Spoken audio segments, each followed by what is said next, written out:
The coffee had gone cold an hour ago, but I kept my hands wrapped around the paper cup anyway. The cafe in Coral Gables hummed with afternoon energy, the kind of place where people came to be seen rather than to actually drink overpriced lattes. I didn't fit here, hunched over my laptop in the corner booth, translating technical documents for a pharmaceutical company that paid barely enough to cover rent.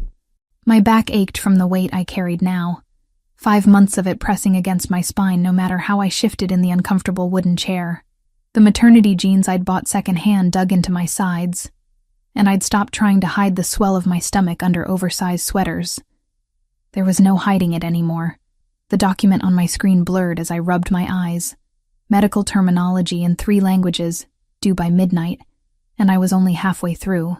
My phone sat face down beside my laptop. 7 missed calls from my divorce attorney that I couldn't afford to return, because every conversation cost me another $100 I didn't have. Amanda? The voice cut through the cafe noise like a blade. I knew it instantly, would have recognized it in my sleep, in my nightmares. I looked up slowly, dreading what I'd see. Ryan Cooper stood 3 feet from my table, his blonde hair perfectly styled, his blue eyes scanning me with an expression that started as surprise and curdled into something uglier. He wore a suit that probably cost more than my car, navy fabric stretched across shoulders he'd always been proud of. The woman beside him was everything I wasn't anymore. Thin, polished, wearing a burgundy dress that clung to her body like a second skin. Wow. Ryan's mouth curved into something that might have been a smile on anyone else. I almost didn't recognize you. My throat closed. I hadn't seen him since the day I'd signed the divorce papers 8 months ago. Hadn't wanted to see him.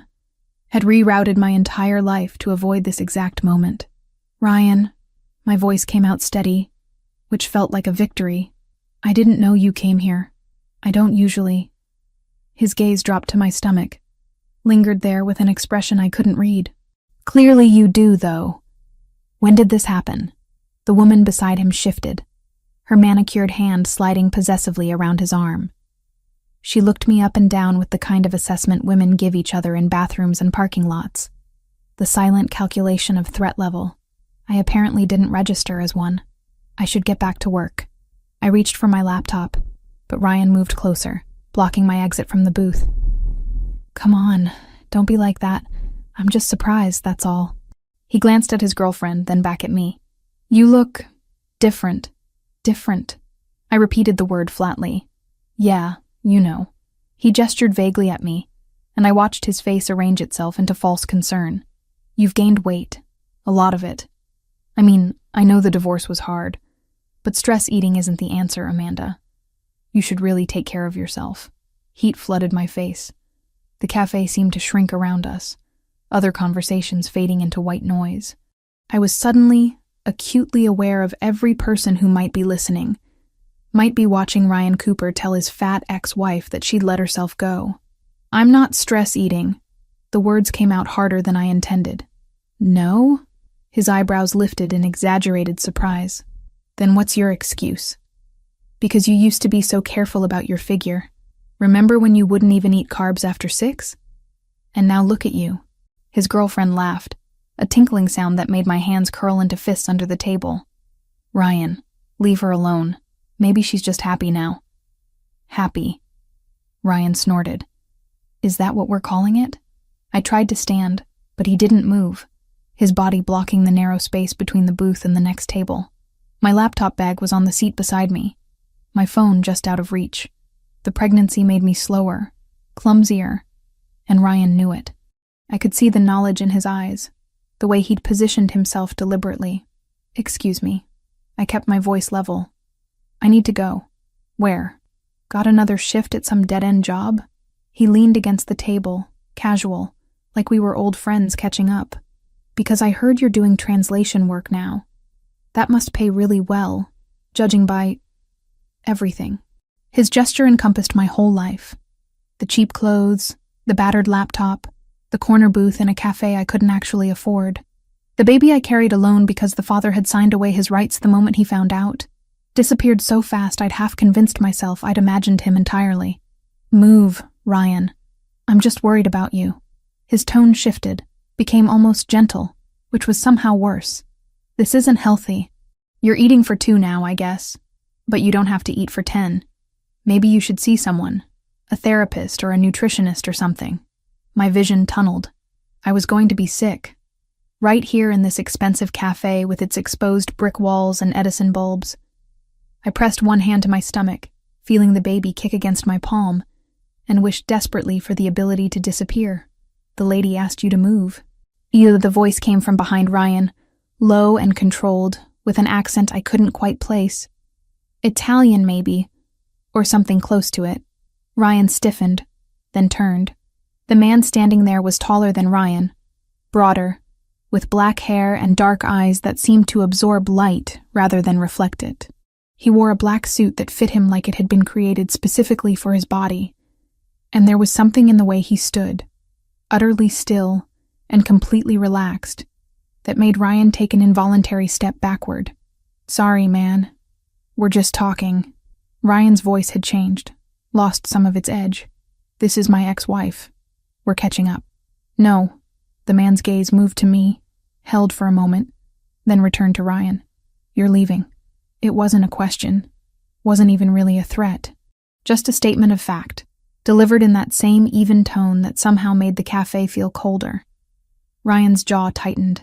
Look, I don't know who you think you are, but this is a private conversation. The man didn't respond, didn't move.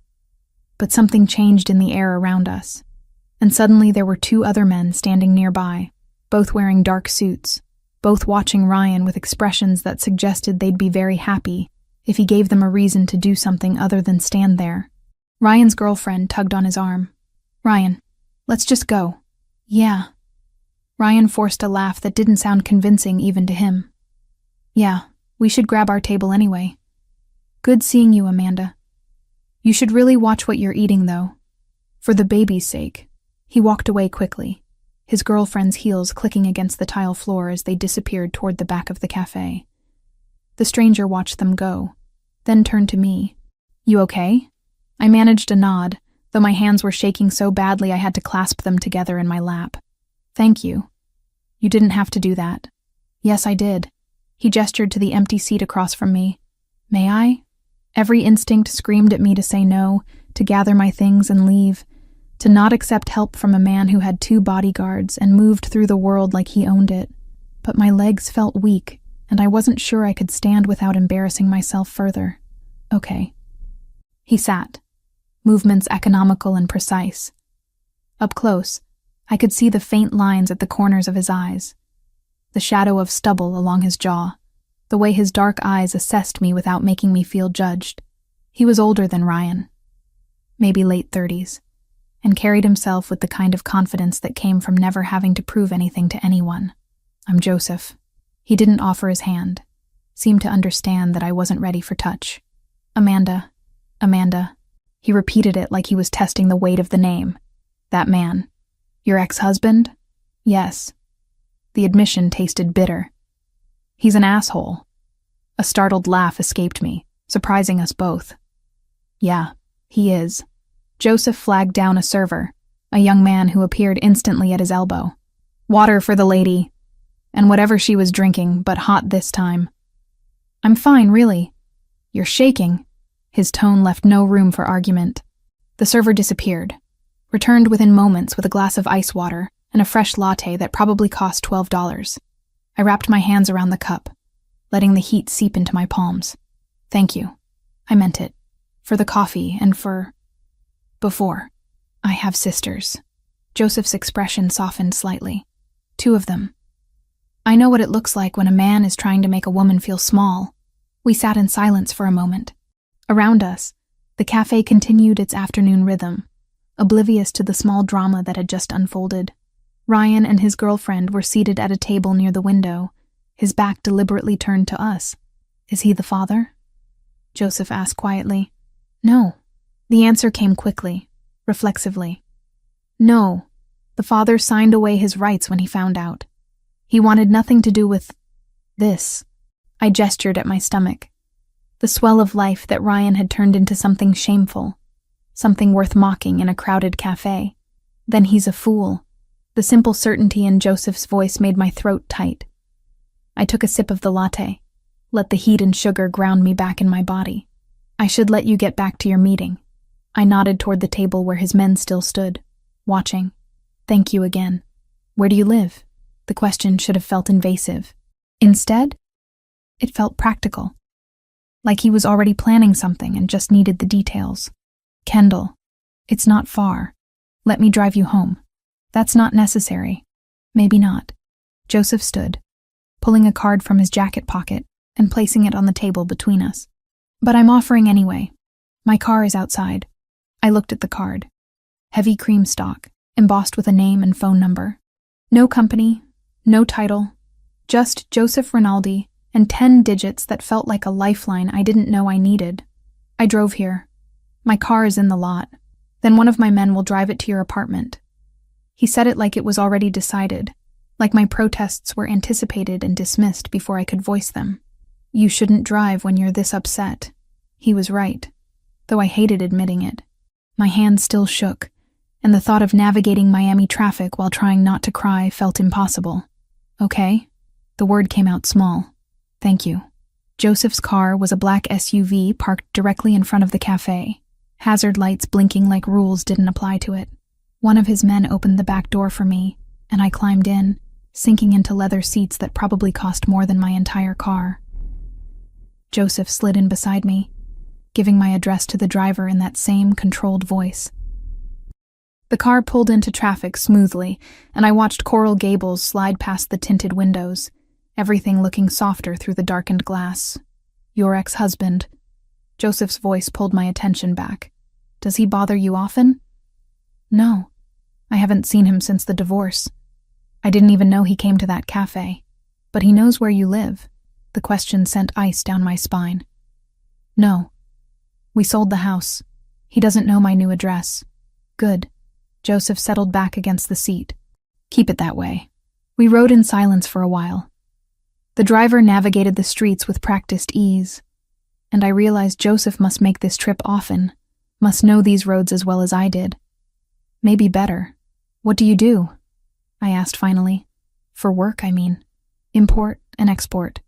I manage shipping contracts through the port. It sounded legitimate, normal even, but something in the way he said it, the careful neutrality of his tone, made me think there was more to it than that. And you?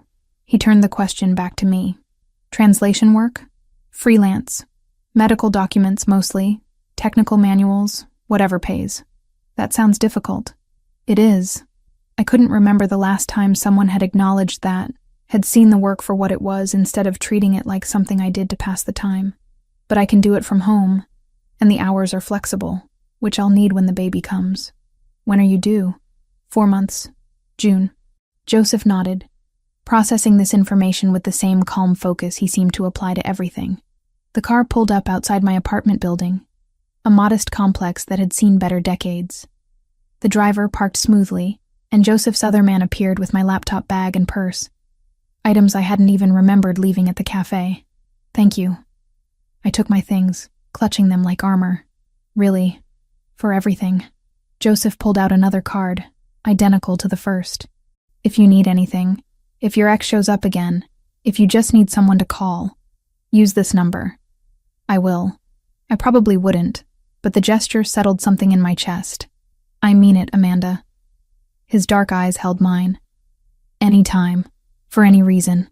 I nodded, then climbed out of the car before I could do something stupid like cry. I made it to my apartment door before I heard the SUV pull away, before I let myself collapse against the cheap wood and finally let the tears come. The card stayed in my pocket, heavy as a promise I didn't know if I'd ever have the courage to keep. 3 weeks passed before I touched the card again.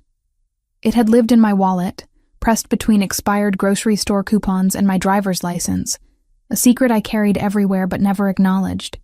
I'd convinced myself I wouldn't need it, that Ryan's appearance at the cafe had been an unfortunate coincidence. Nothing more. Then the envelope arrived. It was waiting for me when I got home from the grocery store, propped against my apartment door like a threat. Thick cream paper, expensive weight, the kind that lawyers used when they wanted you to know they meant business. My name printed across the front in serif font that probably cost extra. I set down my bags of generic pasta and wilting vegetables, hands already trembling as I tore open the seal. The letter inside was 3 pages long, dense with legal terminology I'd have to translate if it were in another language, but somehow struggled to comprehend in English. Ryan was contesting the divorce, claiming I'd hidden a pregnancy during the proceedings, that the child was his, that I'd committed fraud by not disclosing my condition. He wanted custody rights. He wanted child support. He wanted a DNA test administered immediately at a facility of his choosing. The words blurred together as I read through it once, twice, 3 times. Each pass made it worse, revealed new horrors buried in the legal jargon. There was a court date already scheduled, a demand for financial records, threats of perjury charges if I'd knowingly lied about my pregnancy status during the divorce. I made it to the bathroom before I threw up, my knees hitting the tile hard as morning sickness combined with pure panic. The baby kicked against my ribs, probably sensing my distress, and I pressed one hand to my stomach while the other clutched the edge of the toilet. "It's okay," I whispered, though I had no idea if that was true. "We're going to be okay," but I didn't know how. The letter demanded a response within 14 days. It referenced lawyers I couldn't afford and procedures I didn't understand. Ryan knew I had no money for this, knew I'd barely scraped together enough for my own attorney during the divorce. This was calculated cruelty, and it was working. I pulled myself up using the sink, splashed cold water on my face, and stared at my reflection. Dark circles under my eyes, hair that needed washing, a face that looked older than 28, the kind of woman who lost battles like this. The card was still in my wallet. I pulled it out, turned it over in my hands, and wondered what kind of help a man like Joseph Rinaldi could actually provide. He'd said any time, for any reason. But surely he hadn't meant this. Hadn't meant getting involved in messy divorce drama and custody fights over a baby that wasn't even born yet. I made it until midnight before I called. The phone rang twice before his voice came through, clear and alert despite the late hour. "Amanda, I'm sorry." The words tumbled out. "I know it's late. I shouldn't have called. But I didn't know who else to ask, and I don't even know if you can help with this kind of thing. But the letter said 14 days. And I don't have money for a lawyer. And I'm scared he's actually going to take my baby even though it's not his. And I can prove it's not his. But proving things costs money I don't have, and—" "Stop." Joseph's voice cut through my spiral gently but firmly. "Take a breath." I did, pulling air into lungs that felt too tight. "Now tell me slowly. What letter?" So I did. Explained about the envelope, the legal demands, Ryan's claims that the baby was his and I'd hidden the pregnancy. My words came out steadier this time, though my hand still shook as I held the phone. Silence stretched after I finished. Long enough that I thought maybe the call had dropped. Maybe he'd hung up and blocked my number, and I'd just destroyed the only connection I had to someone who might help. "Where are you right now?" Joseph asked finally. "Home. My apartment. Send me your address. I'm coming over." "No, that's not necessary. I just wanted to ask if you knew a lawyer who might—" "Amanda." He said my name like a full sentence. "Send me the address." 20 minutes later, there was a knock at my door. I'd used the time to throw on clothes that weren't pajamas, and attempt to make my hair look less like a disaster, though the effort felt futile. Through the peephole, I saw Joseph standing in the hallway, still wearing what looked like the same style of dark suit, as if he either owned a dozen identical ones or had simply never gone home. I opened the door. He took in my apartment in one sweep, the second-hand furniture and peeling linoleum, the stack of translation work covering my kitchen table, the baby items I'd started collecting in careful piles near the closet. "Show me the letter." I handed it over, watching his face as he read. His expression gave nothing away, but his jaw tightened slightly when he reached the second page, and something dangerous flickered in his dark eyes at the third. "This is harassment." He set the letter down on my coffee table with careful precision. "Everything in here is designed to scare you into settling or giving up. It's working. That's why we're going to stop it." Joseph pulled out his phone, typed something quickly, then looked back at me. "I have lawyers. Good ones. They'll handle this. I can't afford—" "I'm not asking you to pay." He held up a hand before I could protest further. "Consider it a favor. That's too much. I can't accept that. Can you afford to fight this on your own? The question hung in the air between us. We both knew the answer. No, I admitted finally. But I can't just take charity from someone I barely know. Then don't think of it as charity. Joseph settled into my worn armchair like it was a throne, completely at ease despite the surroundings. Think of it as an exchange. I help you with this legal situation, and you help me with something else. What could I possibly help you with? Translation work. Legitimate contracts for my shipping business. I have documents that come through in 6 different languages, and I pay external services that charge triple what they should, and take twice as long. He gestured at the papers scattered across my table. You clearly know what you're doing. Work for me. I'll pay you properly, and in return, my lawyers make your ex-husband's nuisance lawsuit disappear. It felt too easy, too convenient, but desperation made people accept things they normally wouldn't, and I was desperate enough to drown. What kind of shipping business requires 6 languages? The international kind. Joseph's expression didn't change. Import and export through the port of Miami. We handle cargo from Europe, Asia, South America. The documentation alone is a nightmare. And it's all legal? The contracts you'd be translating? Yes, completely legitimate business. He pulled out another card. This one with a business address printed below his name. Come by the office tomorrow. Meet my attorney, review the contracts, decide if you're comfortable with the work. Why are you doing this? Joseph was quiet for a moment, his gaze moving to the baby items stacked near my closet. Then back to me. I told you I have sisters. 2 of them. My older sister, Sophia. She was 22 when she got pregnant. The father disappeared the moment she told him. She was terrified, had no money, no degree yet. Our mother had died the year before. And it was just us. He paused, and something raw crossed his face before he controlled it. I was 19, barely holding things together myself.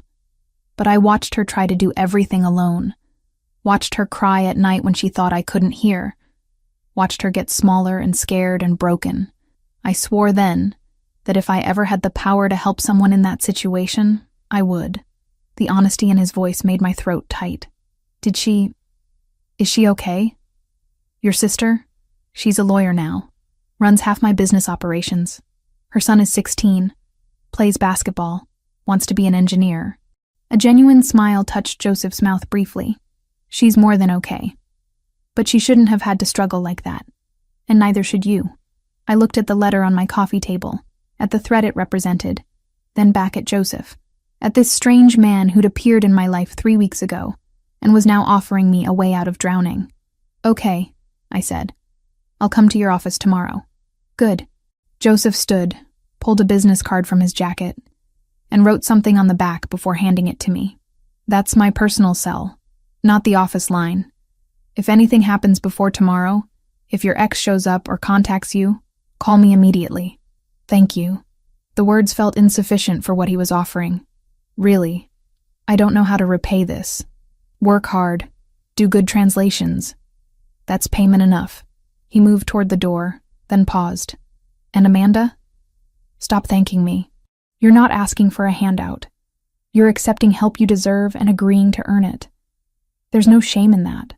After he left, I sat on my couch holding both business cards, the official one and the one with his personal number scrawled on the back in neat handwriting. The letter from Ryan's lawyer still sat on my coffee table, but somehow it felt less threatening now, less like a death sentence and more like just another problem that had a solution. The baby kicked, a flutter of movement that was becoming more insistent as the weeks passed. I placed my hand over the spot, felt the small life I was carrying push back against my palm. We're going to be okay, I whispered again. This time, I almost believed it. The next morning, I dressed carefully in the one professional outfit I still owned from my old life, when I'd worked in an office and had business clothes and a 401k. The navy pants were tight around my waist now, and I had to leave the button undone beneath my flowing blouse, but at least I looked presentable. Joseph's office was in downtown Miami, a glass tower that reflected the morning sun and made me feel impossibly small as I approached. The lobby was all marble and modern art, the kind of space where my secondhand shoes seemed to echo too loudly. The elevator took me to the 15th floor. When the doors opened, a woman in her early 40s stood waiting, dark hair pulled back severely, wearing a charcoal suit that was both elegant and intimidating. "Amanda Wells?" She extended her hand. "I'm Sophia Rinaldi, Joseph's sister and the attorney who'll be handling your case." So this was the sister he'd mentioned, the one who'd struggled alone and come through stronger. I shook her hand, noticing the similarities between her and Joseph. The same dark eyes, the same controlled intensity. "Thank you for seeing me. Thank you for agreeing to work with us." Sophia gestured down the hallway. "Joseph's in a meeting, but he wanted me to review everything with you first. Shall we?" Her office was smaller than I'd expected, but perfectly organized. Windows overlooking Biscayne Bay. Case files stacked with military precision. She gestured me into a chair across from her desk and pulled out a yellow legal pad. "Walk me through everything, from the beginning." So I did. The marriage to Ryan, the emotional abuse that had taken me years to recognize as abuse, the divorce, the brief relationship afterward with a man whose name I'd barely remembered by the time the pregnancy test came back positive, his immediate disappearance when I told him, the papers he'd signed relinquishing all parental rights, witnessed and notarized and filed away in a drawer I tried not to think about. Sophia took notes, asked pointed questions, never once made me feel judged or small. When I finished, she set down her pen and looked at me directly. "Your ex-husband has no case. None. The pregnancy occurred after your divorce was finalized. You have documented proof that another man is the biological father and has waived rights, and Ryan has no legal standing whatsoever." She tapped the legal pad. "This is intimidation, pure and simple. He's counting on you being too scared or too broke to fight back. So what do? We respond with overwhelming force." Sophia's expression was coolly professional. "I'll draft a response that not only refutes every claim, but threatens counter-litigation for harassment. I'll include documentation of the biological father's waiver, medical records establishing conception dates, and a formal demand that he cease all contact with you. Will that be enough? It'll be a start. If he persists, we escalate. But most bullies back down when they realize their target has real resources." She pulled out a contract. "Now, for the work arrangement. Joseph mentioned you do translation." We spent the next hour reviewing contracts, discussing languages and rates that made my head spin. The pay Joseph was offering was more than triple what I made from my freelance work. And the contracts themselves seemed straightforward enough, shipping manifests and cargo declarations and customs documentation. "These are all legitimate?" I had to ask. Sophia's expression didn't change. "The documents you'll be translating are legal business contracts. I can't speak to everything that happens in this office, but what you'll be working on is completely above board." It was as honest an answer as I was likely to get. I signed the contract, watched Sophia file it away with the same precision she applied to everything else. "Joseph believes in helping people who deserve it," she said as I stood to leave. "Don't make him regret this investment." "I won't." She walked me to the door, then paused. "For what it's worth, my brother doesn't do this often. Offer help to strangers. You must have made an impression." I didn't know what to say to that, so I just nodded and left. Joseph caught me at the elevator, appearing from wherever his meeting had been with that same quiet intensity. "Sophia took care of everything?" "Yes. Thank you. For all of this. Stop thanking me." But he said it without heat. "You start Monday. Someone will email you the first batch of documents tonight." The elevator arrived, doors sliding open. I stepped inside, pressed the button for the lobby, and watched Joseph's face as the doors began to close. "Amanda," his hand shot out, stopping them. "One more thing. That card I gave you, with my personal number? I meant what I said. Anytime. For any reason." The doors closed before I could respond, and I rode down to the lobby wondering what kind of man Joseph Rinaldi really was, and why he'd decided to save someone like me. 2 months later, my life had developed a rhythm I'd never expected to find comfortable. 3 times a week, I took the bus to downtown Miami, climbed to the 15th floor of Joseph's building, and spent hours translating shipping contracts from Portuguese, Spanish, and French into English. The work was methodical, precise, and paid enough that I'd actually started saving money for the first time since the divorce. 7 months pregnant now. Every movement required calculation. Getting on and off the bus meant timing, planning, accepting help from strangers who held doors and offered seats. My body had become public property in ways that still startled me. People touching my stomach without asking, offering unsolicited advice about what I should eat, how I should sit, whether I should be working at all. Joseph's office had become a refuge from that. His employees treated my pregnancy as unremarkable. Just another fact about me, like my hair color, or my preference for tea over coffee. The security guards knew my name. The receptionist kept ginger candies at her desk for my morning sickness. And Joseph himself had developed a habit of appearing with lunch whenever he noticed I'd skipped it. Today was Cuban from a place in Little Havana that he swore made the best ropa vieja in Miami.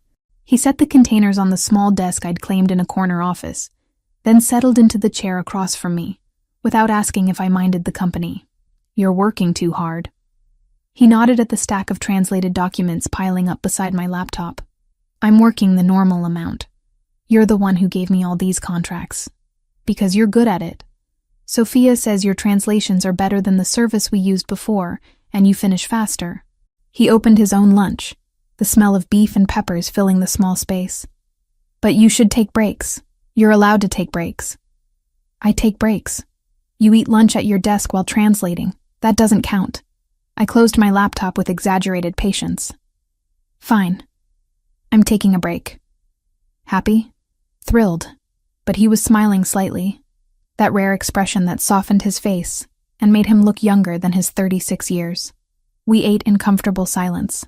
Over the past 2 months, I'd learned that Joseph didn't require constant conversation, was content to simply exist in the same space without filling it with meaningless words. It was one of the things I'd come to appreciate about him. This ease with quiet. "Have you thought about names?" he asked eventually, nodding at my stomach where the baby was doing what felt like gymnastics against my ribs. "A few. Nothing definite yet." I pressed my hand to the spot where a tiny foot was pushing. "I keep changing my mind.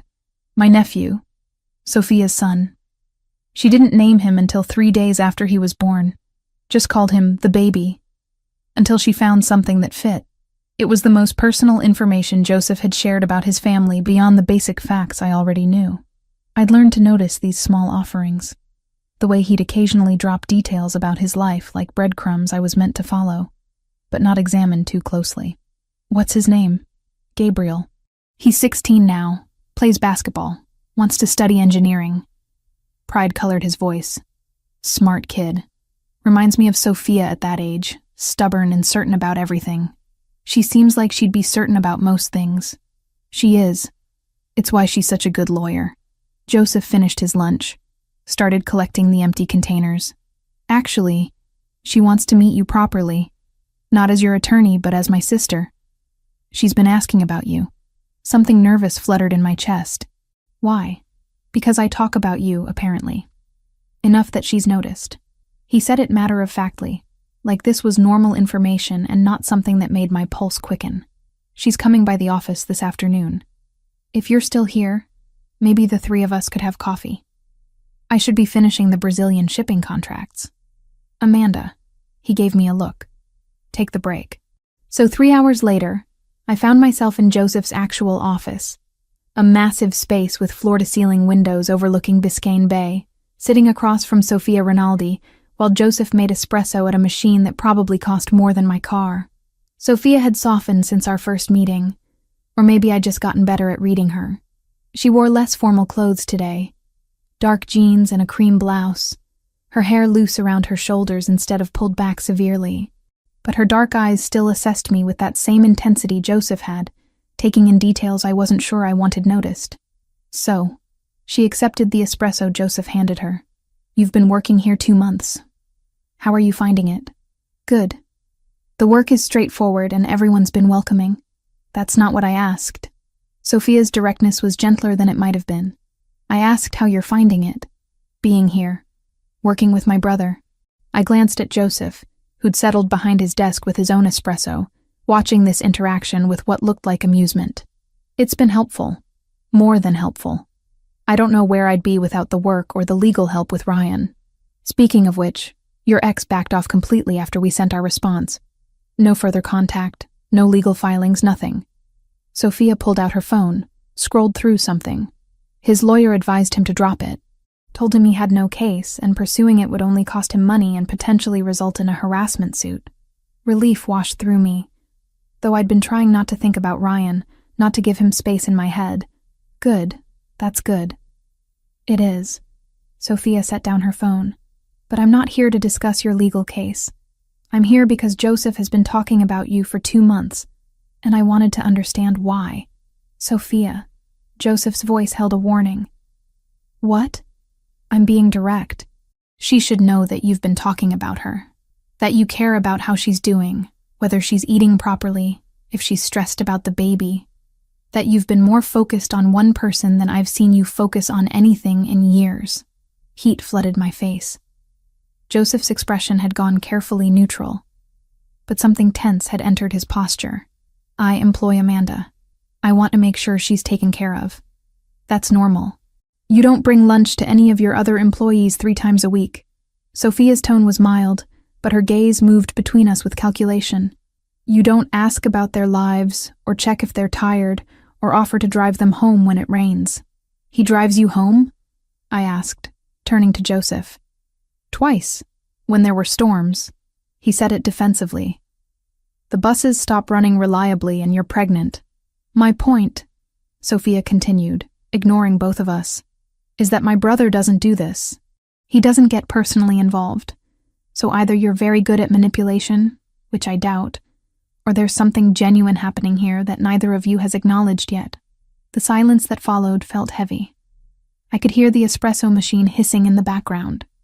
Traffic sounds filtering up from 15 floors below. My own heartbeat loud in my ears. I should get back to work. I started to stand, but Sophia held up a hand. Wait. I'm not trying to make you uncomfortable. I'm trying to understand if your intentions toward my brother are honest. My intentions? The word came out sharper than I meant. I don't have intentions. I work here. Joseph helped me when I needed help. That's all. Is it? Sophia's gaze was steady. Because from where I'm sitting, you've been spending significant time with my brother, accepting his help, becoming part of his routine. And I need to know if you're doing that because you genuinely care or because it's convenient. Something hot and defensive rose in my chest. I care about Joseph, as a person who's been incredibly kind to me. But I'm not using him, if that's what you're implying. I'm working hard, translating everything you give me, trying to earn what he's providing. That's not an answer to my question. Sophia, that's enough. Joseph's voice cut through the tension. Amanda doesn't owe you explanations about her feelings or intentions. She's doing exactly what we agreed she would do, and anything beyond that is between her and me. Sophia studied her brother for a long moment, then nodded slowly. Fair. But you should know, Joseph, that the family has noticed. They're asking questions about the pregnant woman who works in your office, who you bring lunch to, who's suddenly very important to you. Let them ask. They'll want to meet her eventually. Then they'll meet her when the time is right. Joseph's tone left no room for argument. Sophia stood, smoothing her jeans. I'll leave you two alone. Amanda, it was good talking to you. Really. I apologize if I came on too strong. Protective sibling instinct. After she left, the office felt too quiet. I stared at my espresso, watching the crema dissolve, trying to process what had just happened. I'm sorry about that. Joseph broke the silence. Sophia means well, but she can be intense. She's protective of you. I understand that. Still, she shouldn't have put you on the spot like that. He came around the desk, leaned against it so we were closer to eye level. What she said about me talking about you, about bringing you lunch, it's all true. I do care about how you're doing. More than I probably should for someone who's just an employee. My heart was beating too fast. Joseph, I'm not asking for anything. He continued quietly. I'm just being honest. You've been through enough without me adding complications. But I want you to know that Sophia was right. You're not just an employee to me anymore. I should have said something safe. Something that maintained the careful distance we'd been keeping. Instead, I heard myself ask, then what am I? I don't know yet. His dark eyes held mine. But I'd like to find out. If you're interested. The baby chose that moment to kick hard enough that I gasped, pressing my hand to my stomach. Joseph's gaze dropped to where my hand rested, and something shifted in his expression. "Can I?" He gestured at my stomach. No one had asked permission before. They just touched. Assumed they had the right. The fact that Joseph asked made me nod before I'd fully thought through what I was agreeing to. His hand was warm through the fabric of my shirt, gentle as he placed it where the baby was moving. We stayed like that for a moment, his palm over my stomach, both of us feeling the small life I carried push back against the pressure. "That's incredible," he said softly. "It's weird." "That's what it is." But I was smiling. Feels like there's an alien in there sometimes.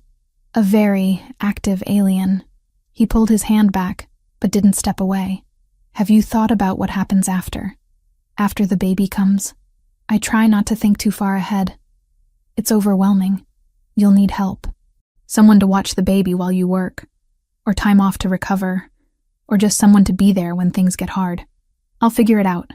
The words came automatically. The same response I'd given everyone who'd asked. You don't have to figure it out alone. Joseph's voice was steady, certain. That's what I'm trying to say. Whatever you need, whatever the baby needs, I want to help. Why? The question that had been building for 2 months finally escaped. Why do you care this much about someone you barely know? I told you about Sophia, about watching her struggle. That's part of it. He was quiet for a moment. But it's also you. The way you keep showing up, keep working hard, keep moving forward even when things are difficult. The way you didn't let your ex make you small, even when he tried. You're stronger than you think you are, Amanda. And I find that compelling. No one had ever called me compelling before. The word settled into my chest, warm and unexpected.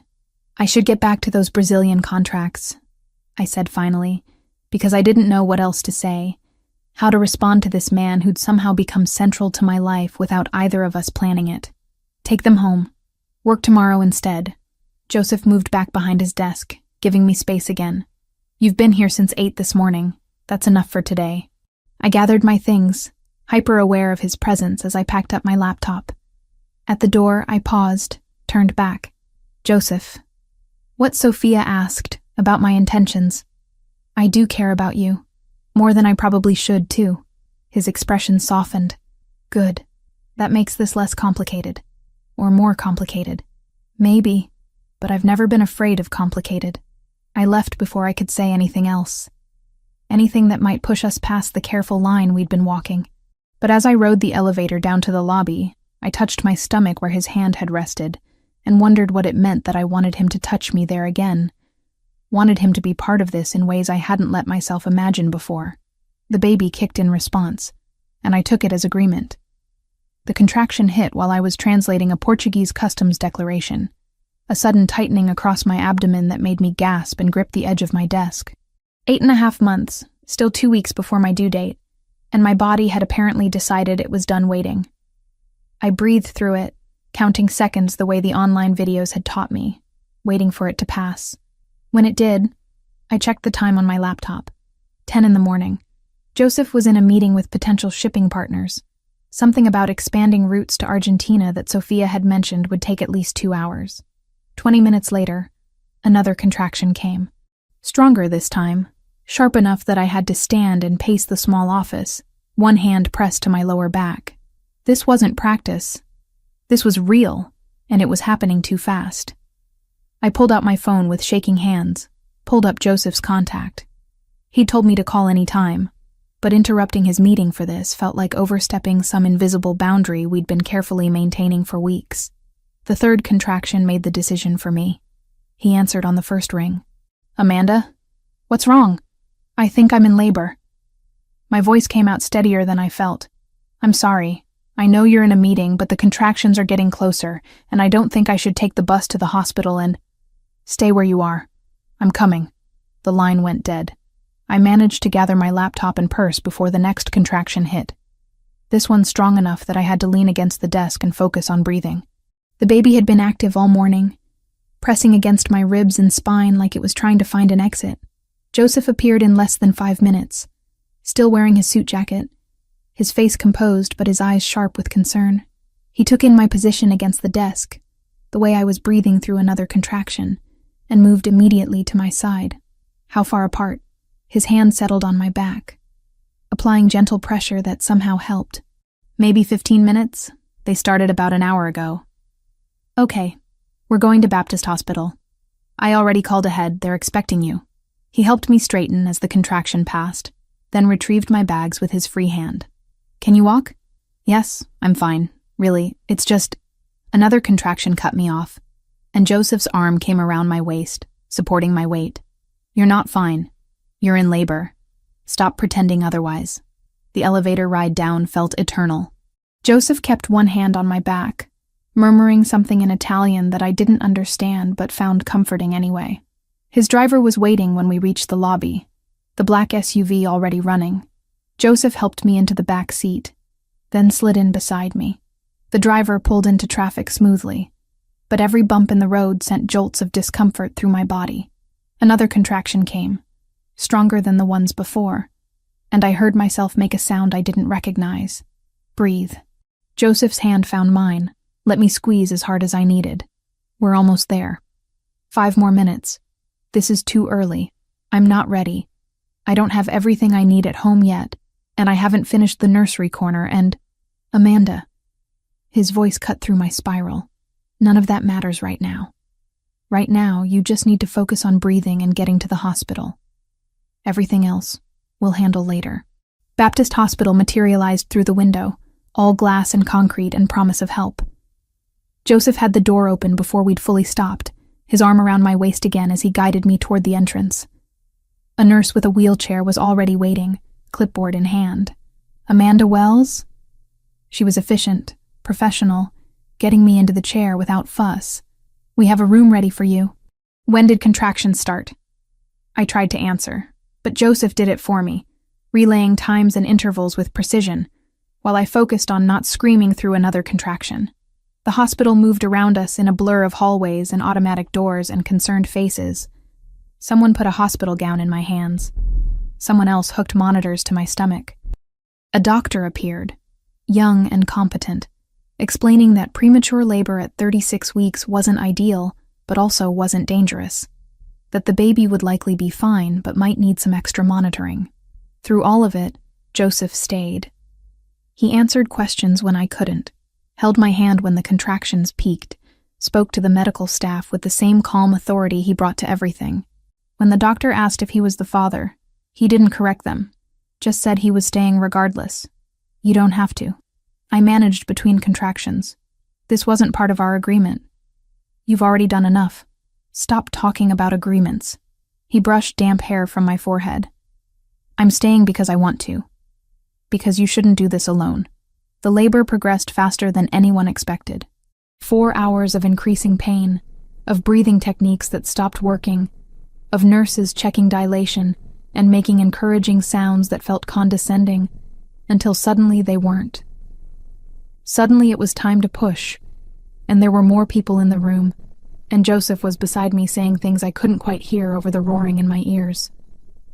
One more push, Amanda. You're almost there. I pushed, felt something give and shift, and then suddenly release. A cry filled the room, high-pitched and angry and perfect. The doctor held up a small, red-faced creature that was somehow mine, somehow real. It's a boy. The nurse took him, began cleaning and wrapping while I lay back against the pillows, exhausted beyond anything I'd known was possible. 6 pounds, 2 ounces. Small but healthy. Good lung capacity, clearly. They placed him on my chest moments later, this tiny person with dark hair and eyes that weren't quite focused yet, still adjusting to existence outside my body.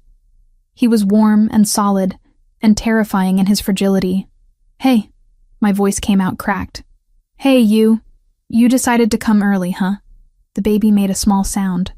Not quite a cry, more like a complaint about the general state of things.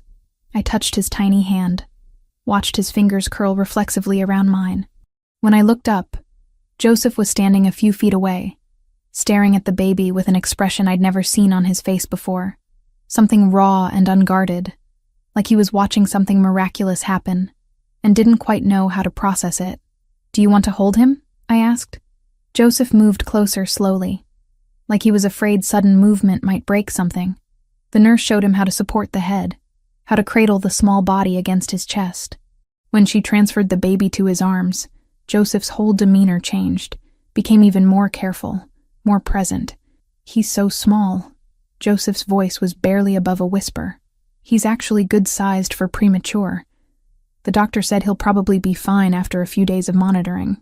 Joseph walked to the window, still holding the baby, looking down at the small face with the kind of focus usually reserved for business deals and shipping contracts. I watched them together. This man who'd somehow become central to my life and the baby I'd been preparing to raise alone, and felt something shift in my chest that I couldn't quite name. The nurse took the baby back eventually, said he needed to go to the NICU for observation, but that I could visit in a few hours. The room emptied gradually, leaving just me and Joseph in the sudden quiet. He pulled a chair close to the bed, sat down heavily. "You did incredible." I screamed a lot. "You gave birth. You're allowed to scream." He was quiet for a moment. "Have you thought about what you're going to name him?" "Daniel." The name had come to me sometime during labor, between contractions and panic. Daniel Wells. It means God is my judge in Hebrew. Seemed appropriate. Daniel. Joseph tested it. It suits him. We sat in comfortable silence, exhaustion pulling at both of us. Through the window, Miami sprawled in afternoon sunshine, oblivious to the small miracle that had just happened 15 floors up. "Amanda." Joseph's voice was serious. "I need to tell you something, and I need you to listen without interrupting." Anxiety tightened in my stomach. "Okay, I didn't plan this. Didn't plan to care about you the way I do. When I helped you in that cafe 2 months ago, I thought it would be a one-time thing. A favor for someone in a bad situation, and then we'd both move on." He leaned forward, elbows on his knees. "But that's not what happened. Joseph, you said you'd listen." His tone was gentle but firm. "Over these past 2 months, watching you work, talking to you, seeing how you handle everything with such determination, I fell in love with you. Not because you're vulnerable, or because I have some savior complex, but because you're strong and honest, and you make me want things I'd convinced myself I didn't need." My throat felt tight. "What things?" "A family. A home that's more than just a place I sleep. Someone to share things with beyond business and obligations." He held my gaze. "I want to be there for Daniel. Not as a favor or an employer, but as someone who cares about him because I care about you. I want to be his father, if you'll let me. I want to be part of your life in every way you're willing to have me."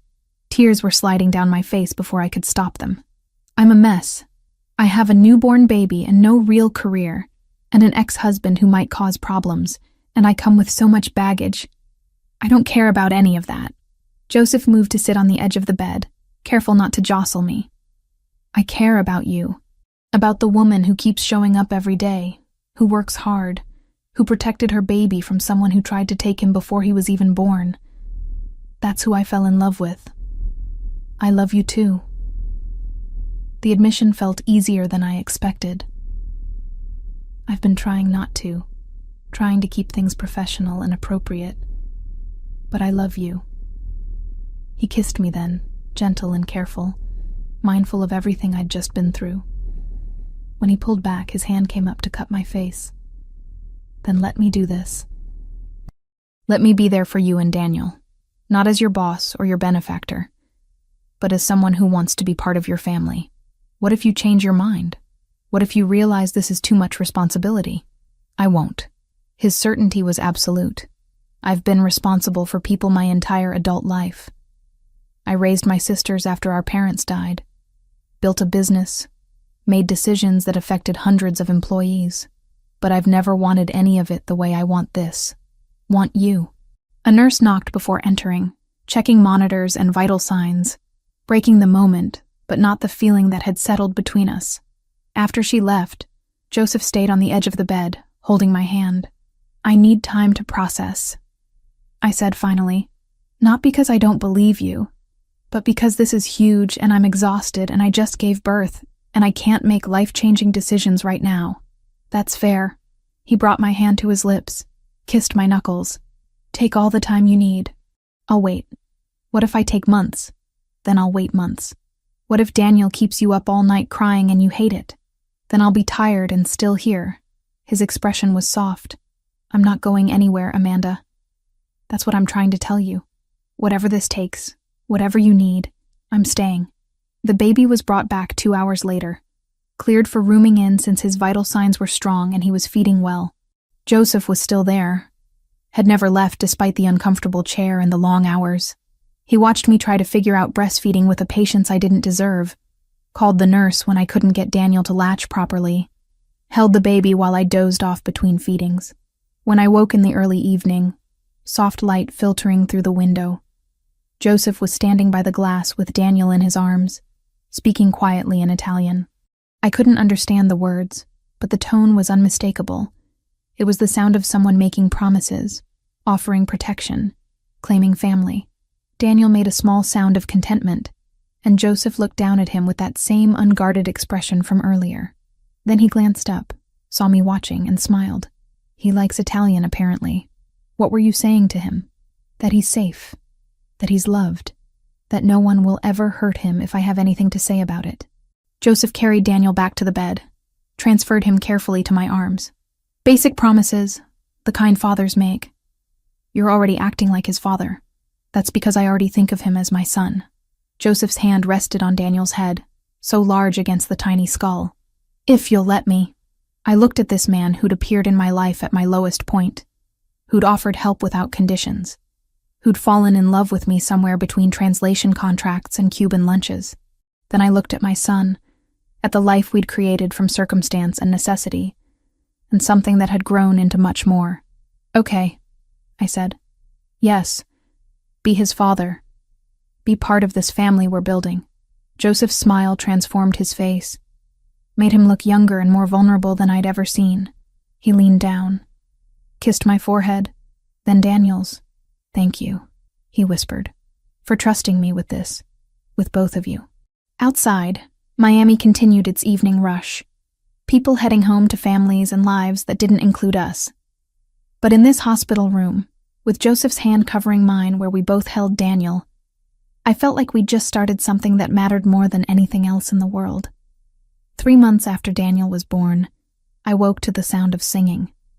Italian words I didn't understand, melodies soft and rhythmic, coming from the nursery corner of my new apartment in Coconut Grove, the place Joseph had insisted on when my lease in Kendall expired, claiming the neighborhood was safer and closer to his house in Key Biscayne.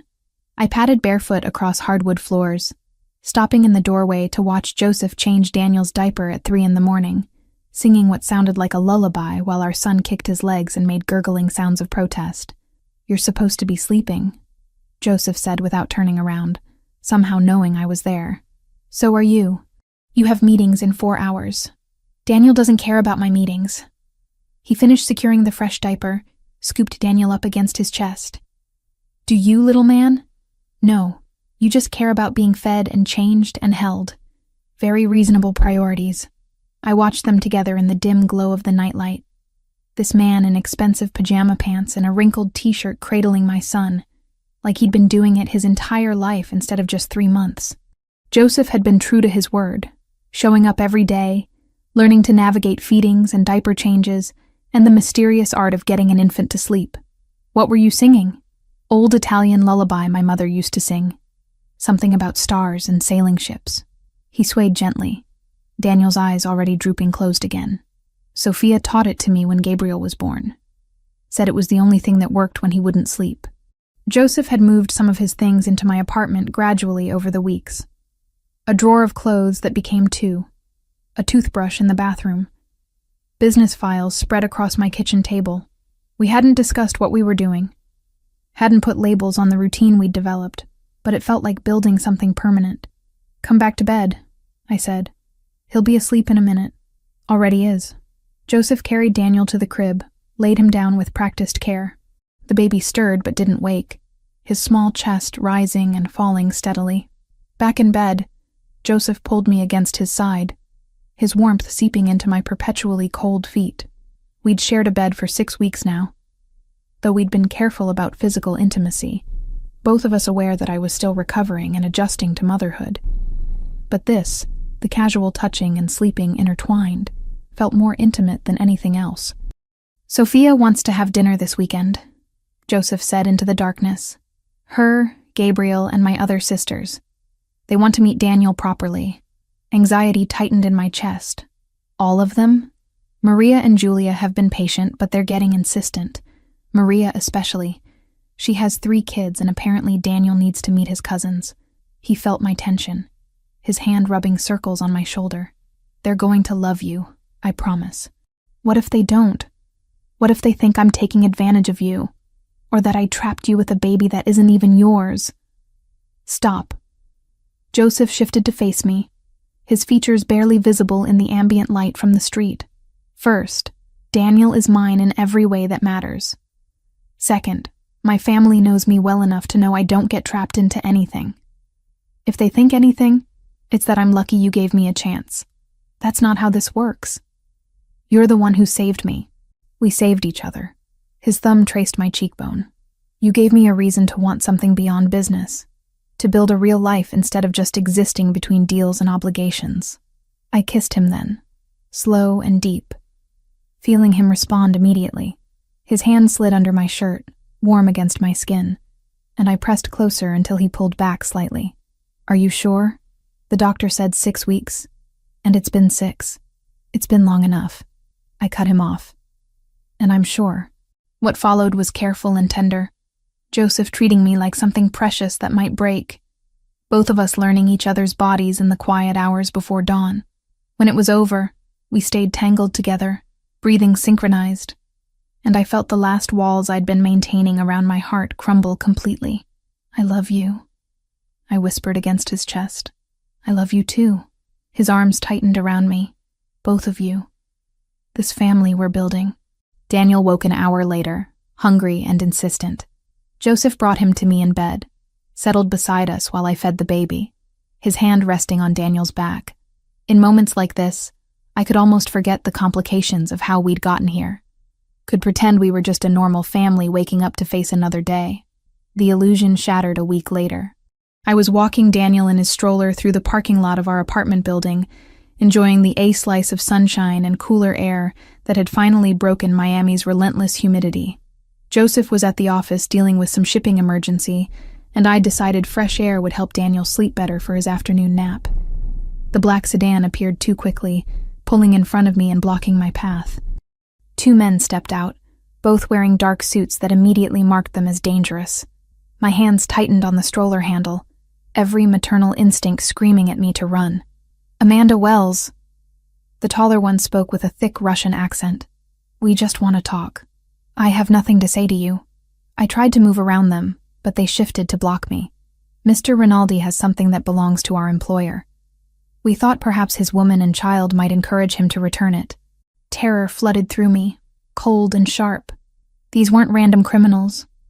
They knew who I was, who Joseph was, and they'd been watching long enough to know about Daniel. "I don't know what you're talking about." "Of course you don't." The second man smiled without warmth. "Come with us quietly, and the baby won't be frightened." I opened my mouth to scream, but before any sound came out, 3 SUVs materialized from different directions. Men poured out, all wearing the same dark suits, all moving with coordinated precision. The Russians reached for weapons but didn't get them clear before they were surrounded. One of Joseph's security team, a man named Marco, who I'd seen at the office, appeared at my side. "Mrs. Wells, are you hurt?" No, I'm fine. Daniel's fine." My voice shook. "What just happened?" "Mr. Rinaldi has protective surveillance on you and the baby. When these men approached, we were alerted. Marco was already guiding me toward one of the SUVs. We need to move you to a secure location now." Daniel started crying, disturbed by the tension and raised voices. I picked him up from the stroller, holding him against my chest while Marco helped us into the vehicle. Through the window, I watched the Russians being detained, hands secured behind their backs, while someone spoke urgently into a phone. The drive took 15 minutes, ending at a house I'd never been to before. Joseph's house in Key Biscayne, all modern architecture and floor-to-ceiling windows overlooking the ocean. He met us at the door, his face pale in a way I'd never seen. "Are you okay? Is Daniel hurt?" He pulled us both into his arms, checking us over with shaking hands. We're fine. Marco's team stopped them before anything happened. I was trying to keep calm for Daniel, who'd finally stopped crying and was looking around with interest at the new surroundings. Joseph, what's going on? Who were those men? He led us inside, through a massive living space to a comfortable seating area. Once we were settled, Daniel content in my lap, Joseph sat across from us and ran his hands through his hair. I need to tell you something about my business. Something I should have explained before, but I was trying to protect you from it. The shipping isn't just shipping. Some of it is legitimate. The contracts you translate, those are real. But I also control other aspects of port operations. Things that bring me into conflict with rival organizations. He met my eyes directly. The Bratva, Russian organized crime. They've been trying to expand their territory in Miami. I've been blocking them. Today was their response. My arms tightened around Daniel. They wanted to kidnap us. Yes, to use as leverage against me. Joseph's jaw clenched. I had security watching you, but I should have told you about the threat. Should have been honest about what being with me means. What does it mean? It means you're a target. You and Daniel both. He leaned forward, elbows on his knees. I'm going to negotiate with the other families. Establish protocols that keep civilians out of conflicts. But until that's done, you'll have security everywhere you go. Marco's team will be assigned specifically to you and Daniel. The reality of his world crashed over me. This wasn't just about shipping contracts and import licenses. Joseph was part of something dangerous, something that could get us killed. I can keep you safe. His voice was urgent. I have the resources, the connections, but I'll understand if you want to walk away. If you take Daniel and leave Miami entirely, I'll make sure you have everything you need. Money, protection from a distance, a new life somewhere safe. You're asking me to choose between you and Daniel's safety. I'm giving you the choice I should have given you before. Joseph's expression was anguished. Before you fell in love with me. Before we built this family. I should have been honest about the risks. Daniel grabbed my finger, squeezed with his tiny hand. He was 3 months old, had no idea that his life had just become complicated in ways I'd never anticipated. I looked at Joseph, at this man who'd become everything to me, who'd made promises he clearly intended to keep, even if it cost him what he wanted most. Tell me about the negotiations. What would it take to make us safe? Restoring old protocols. Families used to have rules, kept conflicts between organizations and away from civilians. That broke down years ago, but the leadership remembers how it worked. If I can convince them to reinstate those rules, to make attacking families off limits, we'd have protection beyond just my resources. How long would that take? Weeks, maybe a month. I'd need to meet with the 5 major families, negotiate terms, get everyone to agree. He watched me carefully. It won't eliminate all danger. Being with me will always carry some risk, but it would be manageable risk, the kind you can live with. I thought about my apartment in Coconut Grove, about the life I'd been building with translation work and carefully saved money, about doing it alone, raising Daniel without Joseph, always looking over my shoulder for threats I didn't know how to identify. Then I thought about 3 a.m, Joseph singing Italian lullabies, about the way he looked at Daniel like he was the most important thing in the world, about falling asleep wrapped in his arms and waking up to a family I'd never expected to have. I'm not leaving. The words came out stronger than I felt, but I need you to be honest with me from now on. About threats, about your business, about everything. I can't protect Daniel if I don't know what we're facing. Relief washed over Joseph's face. I'll tell you everything. No more secrets. And I want to learn. Self-defense, situational awareness, whatever I need to know to keep him safe. I'll arrange it. Marco can train you, and we'll make sure you're never vulnerable again. Joseph moved to sit beside me, his hand covering mine where it rested on Daniel's back. Are you sure about this? Really sure? No, I'm terrified. I leaned against his shoulder. But I love you. And Daniel deserves to have you as his father. So we figure out how to make this work. Daniel chose that moment to spit up on my shirt, completely oblivious to the life-changing conversation happening around him. Joseph grabbed a burp cloth, helped me clean up, and the mundane normalcy of it made me laugh despite everything. Welcome to my world. Joseph said dryly. Where international crime negotiations happen between diaper changes. Sounds exhausting. It is. He kissed my temple. But it's worth it. Over the next week, Joseph was true to his word. He explained his operations in detail, the legitimate businesses that provided cover, the less legitimate activities that actually funded everything.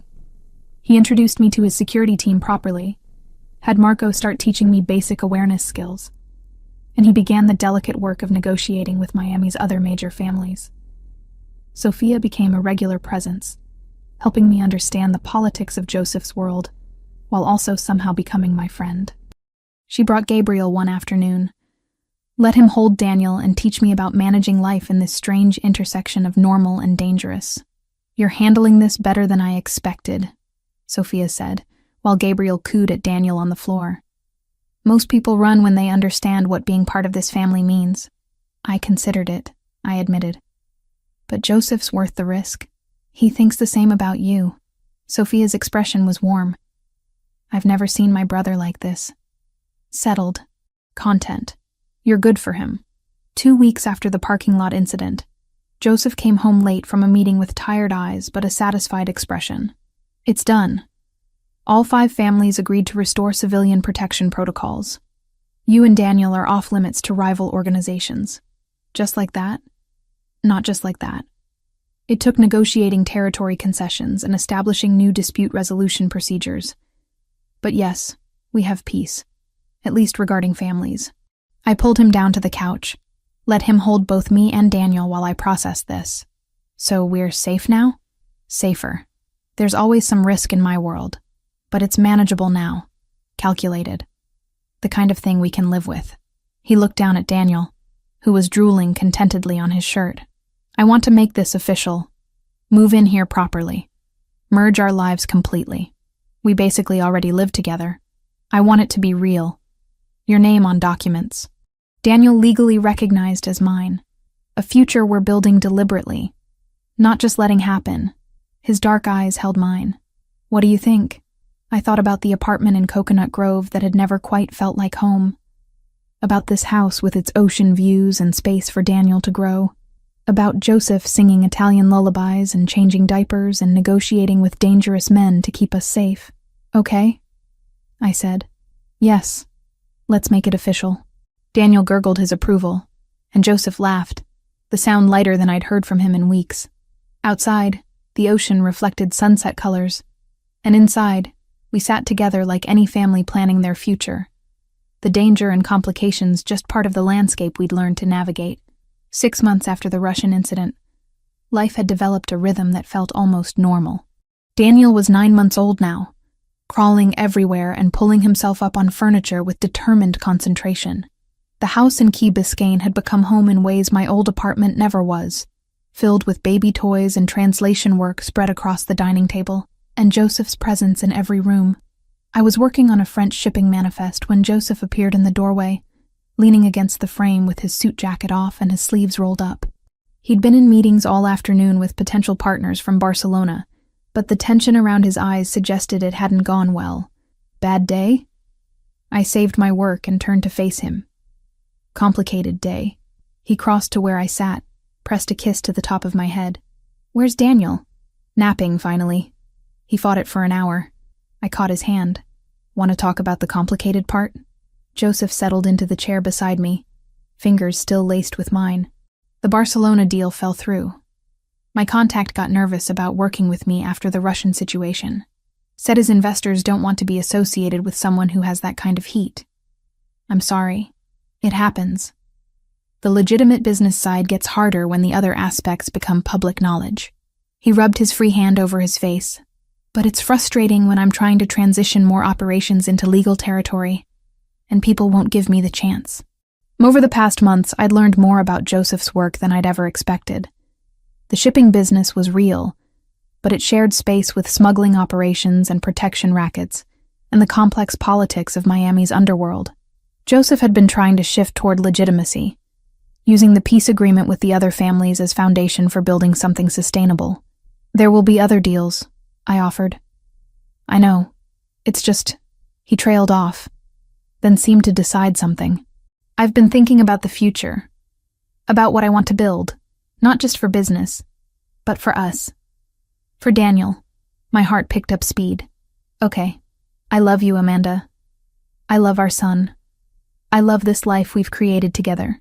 Joseph pulled something from his pocket, a small velvet box that made my breath catch. I want to make it permanent. Legal. I want you to marry me. He opened the box to reveal a ring. Simple platinum band with a single diamond that caught the afternoon light streaming through the windows. Not ostentatious, not trying to prove anything. Just beautiful. Joseph, before you answer, I need you to understand what you're agreeing to. Marriage to me means accepting everything about my world, the danger and the complications, and the fact that I'll probably never be completely legitimate no matter how hard I try. His thumb rubbed circles on my hand. It means Sophia and Maria and Julia becoming your sisters officially, with all the interference that brings. It means raising Daniel in a world where security is always necessary, and normal families look at us differently. Are you trying to talk me out of saying yes? I'm making sure you know what you're choosing. His dark eyes were serious. Because once we do this, once we're married, you're part of the family in ways you can't undo. The other families will see you as my wife, which brings both protection and scrutiny. Your life will never be simple again. I thought about the past 7 months, about Joseph appearing in the hospital room at 3 a.m, because Daniel had a fever and I was scared, about him teaching me to shoot at a private range, insisting I know how to protect myself and our son, about the way he'd seamlessly integrated into every part of my life, from translation work to midnight feedings, never once making me feel like a burden. My life stopped being simple the moment Ryan mocked me in that cafe and you decided to help. I squeezed his hand. Everything since then has been complicated and scary and better than anything I had before. So yes, Joseph, I'll marry you. The relief and joy that crossed his face made him look younger, more vulnerable. He slipped the ring onto my finger, then pulled me into his lap and kissed me with the kind of intensity that still made my pulse race after all these months. Thank you, he murmured against my mouth, for trusting me with this. With you and Daniel. Thank you for asking properly, instead of just assuming. I settled against his chest, admiring the ring on my hand. When were you thinking? For the wedding? Soon. I don't want to wait. His arms tightened around me, but I want it done right. Family present, everything legal and official. Maybe a month. That's fast. I've waited long enough to make you my wife. I'm not interested in long engagements. Daniel's cry came through the baby monitor, his nap apparently over. Joseph released me reluctantly, but we went to the nursery together, finding our son standing in his crib with his arms reaching up. Hey, little man. Joseph scooped him up, and Daniel immediately grabbed at his face with sticky fingers. Want to hear some news? Your mom said yes. We're getting married. Daniel gurgled, more interested in trying to eat Joseph's watch than in family announcements. I leaned against the doorframe, watching them together and trying to reconcile this domestic scene with the reality of Joseph's world. We should tell your sisters, I said, before they find out some other way and get offended. Sophia probably already knows. She has an uncanny ability to figure things out before I tell her. But Joseph pulled out his phone anyway, texting with one hand while Daniel tried to grab it with both of his. The response came within seconds. Sophia's reply was simply, "Finally. Dinner at my place tomorrow. Everyone will be there." Tomorrow? I felt panic rising. That's not enough time to prepare. Prepare for what? They already love you. Joseph settled Daniel on his hip. Sophia wouldn't let me hear the end of it if I married someone she didn't approve of, and Maria's been asking when I'm going to make it official for months. But I should bring something, or dress appropriately, or... Amanda. He cut off my spiral. Your family already. Tomorrow is just the formal announcement. They're going to be happy, not judgmental. He was right, of course. The next evening at Sophia's house in Coral Gables, surrounded by his sisters and their families, the reaction to our engagement was enthusiastic support. Maria hugged me so hard I lost my breath, while Julia cried and immediately started planning wedding details I hadn't even considered yet. Sophia pulled me aside while the others cooed over Daniel and discussed catering options. "You're good for him," she said without preamble. I wasn't sure at first. Thought maybe you were just in a bad situation and he was your way out. But watching you these past months, the way you handle his world without losing yourself in it, I understand why he loves you. Thank you. That means a lot. Don't thank me yet. But Sophia was smiling. Being part of this family is work. We're loud and opinionated, and we will absolutely interfere in your life. But we're also loyal, and we protect our own. You're one of us now. Gabriel, Sophia's 16-year-old son, appeared at my elbow. Can I hold Daniel again? He likes when I make faces at him. I handed over my son, watching Gabriel settle on the couch with practiced ease, making exaggerated expressions that had Daniel laughing his gurgling baby laugh. This was the family I was marrying into. Complicated and loud and full of love that showed itself through constant presence and fierce protection. Joseph found me later on the back patio, looking out at Sophia's carefully landscaped garden. Overwhelmed yet? Little bit? I leaned against his side. Your family is intense. That's a polite way of saying they're a lot. He wrapped an arm around my waist. But they mean well, and they're genuinely happy about us. I can tell. Maria's already trying to plan a bridal shower. Let her. It'll make her happy, and you'll end up with ridiculous gifts that somehow become essential. Joseph's tone was fond. That's how this family works. We involve ourselves in everything. Inside, I could hear someone arguing about whether the wedding should be in a church or outdoors, voices rising with passionate opinions. Daniel's laugh punctuated the debate, reminding me that all of this, the chaos and the love and the complicated politics, was for him, to give him a family that would surround him with protection and acceptance. Months had slipped by in a blur of night feedings, cautious laughter, and the strange steadiness that came from surviving together. Daniel was getting close to his first birthday now, sturdier, louder, more curious every day. And sometimes I caught myself thinking we might actually be okay. I'm pregnant. The words escaped before I'd fully processed them. Joseph went very still. What? I took a test this morning. I was going to wait to tell you, make it special somehow, but I turned to face him. We're having another baby. I'm about 6 weeks along. The joy that transformed his face was immediate and complete. He pulled me close, one hand coming to rest on my still flat stomach. Another baby. When? July, probably.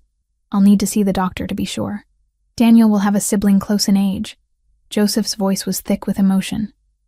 That's good. They'll grow up together. Are you happy? I know we didn't plan this, and the wedding is already complicated enough without adding pregnancy. I'm thrilled. He kissed me, slow and deep. Scared. Because now I have even more to protect. But thrilled. We stood like that for a moment, his hand on my stomach, both of us absorbing this new reality. Through the windows I could see his family gathered in Sophia's living room. Gabriel still holding Daniel, Maria and Julia gesturing animatedly about something. This would be our child's family too. This loud, loving, complicated group. We should tell them, Joseph said finally. Now? I just told you 5 minutes ago. They're all here. Might as well share the news while we have everyone together. His expression was mischievous. Plus, it'll derail the wedding planning arguments, which I find exhausting. Back inside, Joseph cleared his throat for attention. The room quieted gradually, everyone turning to look at us with expectant faces. We have more news. He kept his arm around my waist. Amanda's pregnant. You're all getting another niece or nephew in July. The room erupted. Maria actually shrieked. Sophia's eyes went wide with surprise and delight, and Julia immediately started crying again. Gabriel looked confused about why everyone was so excited, but joined in the congratulations anyway. 2 babies under 3 years old. Sophia shook her head but was smiling. You're going to be exhausted. We're already exhausted, I pointed out. What's a little more? That's the spirit. Maria hugged me again. This calls for celebration. Non-alcoholic for you, obviously. But the rest of us can toast. The evening dissolved into planning and celebration, Joseph's family already incorporating this new member into their expectations and excitement. I watched them pass Daniel around, saw how naturally they included him in every conversation, and felt the last of my reservations about marrying into this family ease. Later, after we'd returned home and put Daniel to bed, Joseph and I lay in the darkness of our bedroom. His hand rested on my stomach, though there was nothing to feel yet, except the knowledge that something was growing there. "Thank you," he said quietly. "For getting pregnant? I'm pretty sure you participated in that. For choosing this.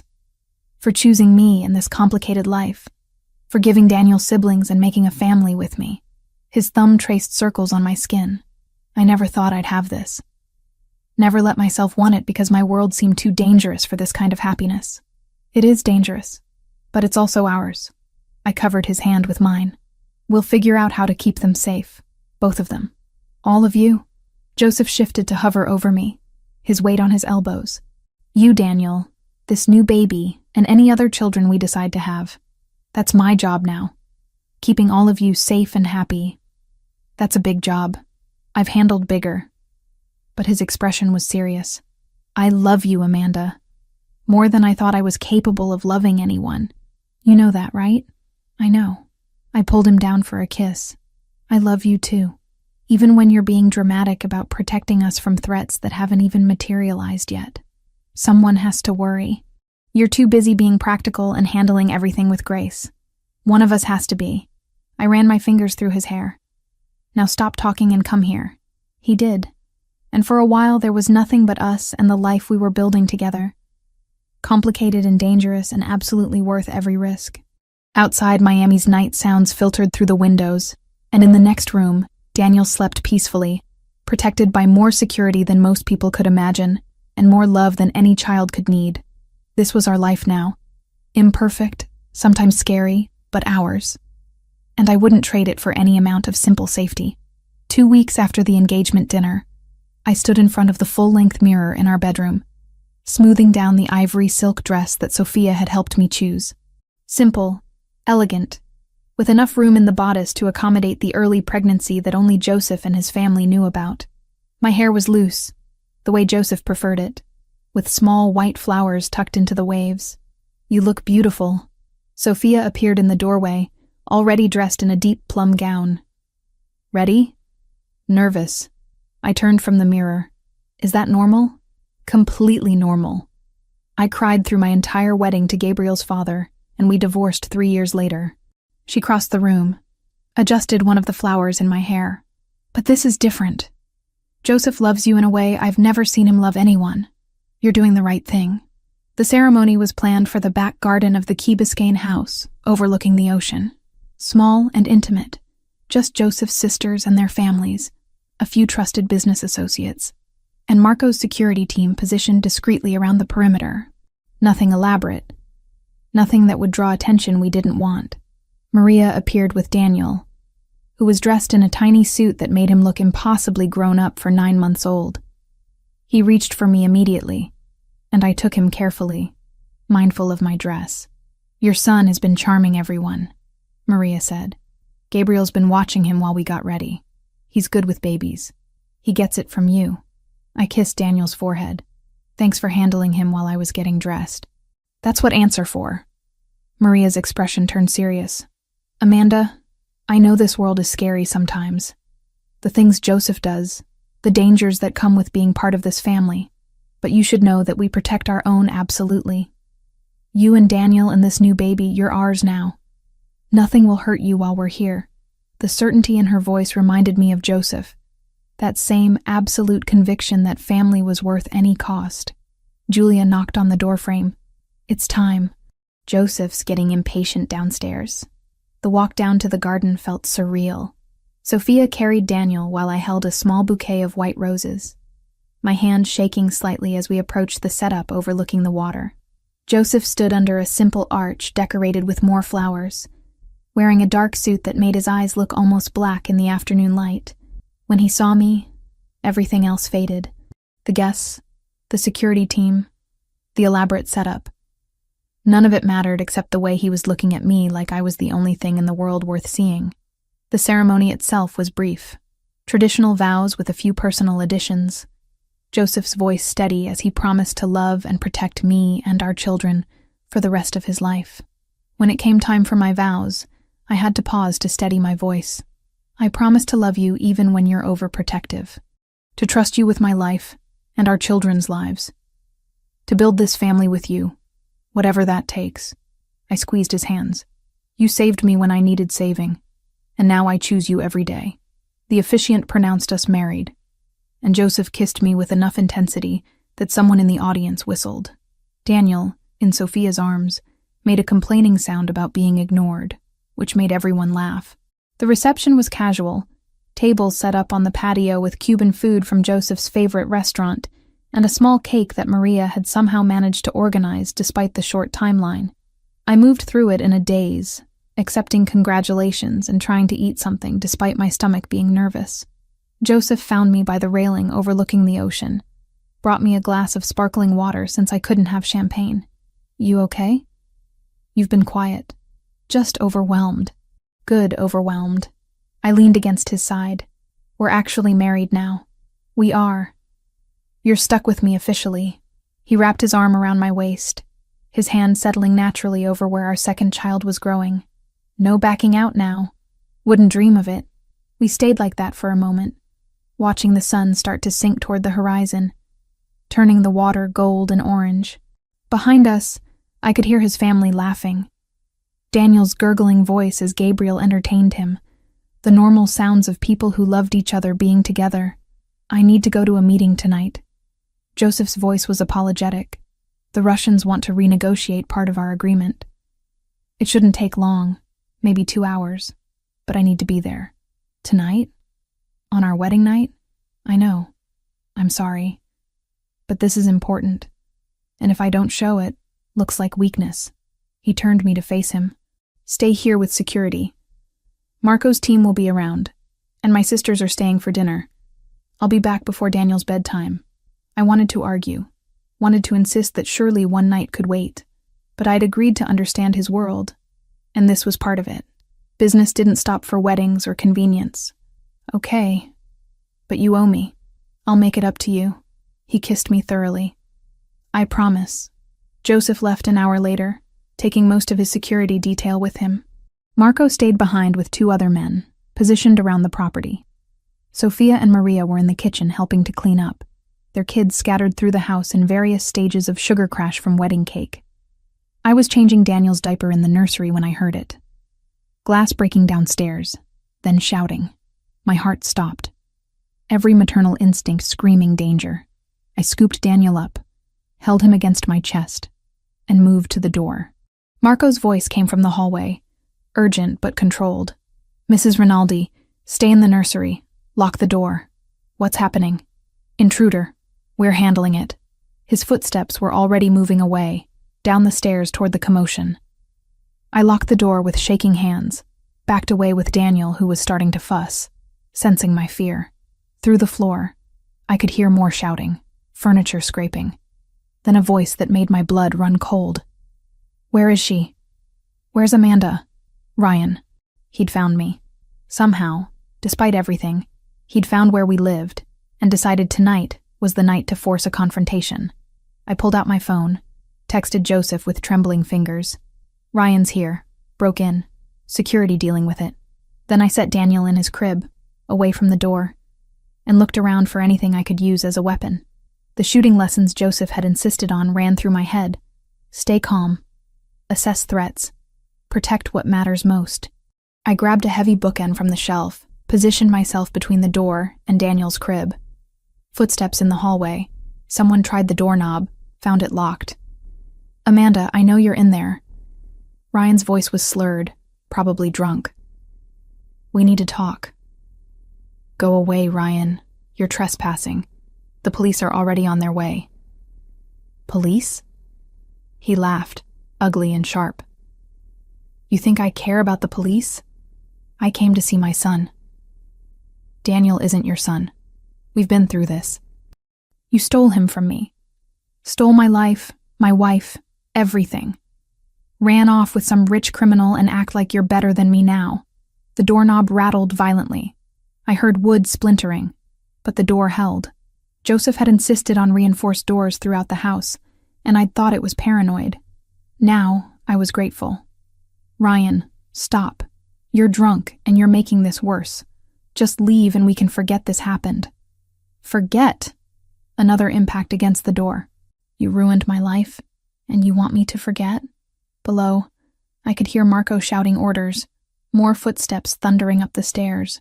But Ryan was right outside the door, and he was determined.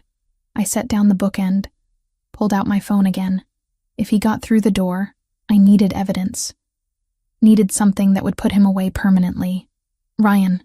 I kept my voice steady, louder than necessary so the phone would pick it up. Why are you here? What do you want? I want what you took from me. The door shuddered under another impact. I want my son and my wife back. I was never yours to take. And Daniel was never yours to claim. I moved closer to the door, making sure every word was clear. You abused me for 3 years. Told me I was worthless. That no one would ever want me. Then you showed up in that cafe and mocked me for being pregnant with someone else's baby. You lost any right to my life when you chose to be cruel. I wasn't cruel. I was honest. You got fat and lazy, and I told you the truth. I was pregnant and scared, and you humiliated me in public. Anger was replacing fear now, giving me strength. You've spent months trying to punish me for moving on, for finding someone who actually treats me with respect. But this ends tonight, Ryan.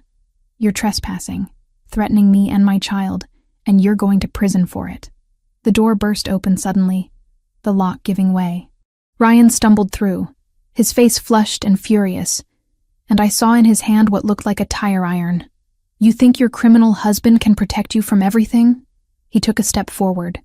Think you're so special now with your big house and your new family? I think I'm done being scared of you. I stood my ground between him and Daniel's crib, phone still recording in my hand. And I think you're about to find out what happens when you threaten someone under protection. Marco appeared in the doorway behind Ryan, weapon drawn. Drop it. Now. Ryan spun, raising the tire iron, and Marco moved with professional precision. Within seconds, Ryan was face down on the floor, hands secured behind his back, the tire iron kicked away across the room. 2 more security team members appeared, helping to restrain Ryan while he shouted threats and obscenities. I turned away, went to Daniel's crib where he was crying from the noise and chaos, scooped him up and held him close. It's okay, baby. It's over. You're safe. Sophia rushed in moments later, Maria right behind her. They took in the scene, Ryan being dragged out by security, me holding Daniel while trying not to shake. Are you hurt? Sophia's hands were on me, checking for injuries. Did he touch you? No. I locked the door, and he couldn't get through until Marco got here. I showed her the phone, still recording. I got everything. Him threatening me, admitting to the harassment, everything. Good. Sophia took the phone carefully. This is enough to put him away for years, especially with the trespassing and attempted assault charges. Police sirens wailed in the distance, getting closer. Marco had already called them, had Ryan contained outside until they arrived. I sank into the rocking chair, still holding Daniel, trying to process what had just happened. Joseph arrived 20 minutes later, his meeting abandoned the moment he got my text. He took the stairs 3 at a time, burst into the nursery where Sophia and Maria had stayed with me, his face pale and furious. Are you okay? Is Daniel hurt? He pulled us both into his arms, checking us over with shaking hands. We're fine. Marco and his team handled it. Ryan's being arrested downstairs. I should have been here. Joseph's voice was rough. Should never have left you alone tonight. You left me with security and your sisters, and I handled it. I pulled back to look at him. I wasn't the scared woman from that cafe anymore, Joseph. I protected our son, and I got evidence that will keep Ryan away permanently. I did it. Pride and relief warred in his expression. You did.